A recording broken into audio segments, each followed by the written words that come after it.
Hello, I'm Cynthia Caballes, your real estate partner. Hi there, lovebirds. So nag-iisip ba kayo na bumili ng dream home nyo as a couple? Good news! Pwede nyo gamitin ang combined salary nyong mag-asawa para makuha ang loan na kailangan nyo. Exciting, right? Let's talk about how it works. Combined salary is equal to bigger loan. Kapag combined salary ang basihan, mas malaki ang chance nyong mag-approve for a higher mortgage. Bakit? Kasi mas mataas ang total income nyong dalawa, kaya mas kaya nyo ang monthly payments.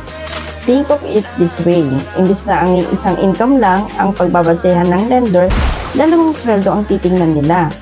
Double the power. If both of you are working, it's a big plus. Pero tandaan nyo din na joint responsibility ang mortgage. Ibig sabihin, kayong dalawa ang responsible sa pagbabayad ng loan.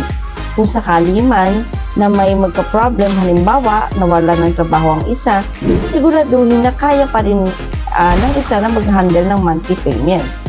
Kaya bago kayo mag-apply, it's important na mag-usap about financial goals and future plans. Make sure na align kayo. Ang isa pang advantage ng combined salary ay pwede kayong makapag-negotiate ng better loan terms.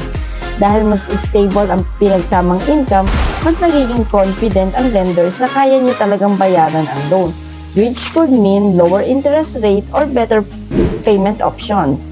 So kung ang plano niyo mag-apply for a mortgage as a couple, gamitin niyo ang power ng combined salary.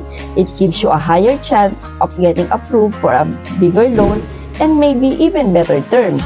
Teamwork makes the dream work, right? Muli, ako si Cynthia, your real estate partner sa inyong house hunting journey. Still have questions? I'm here to help. Message me anytime, and let's take the next step towards your dream home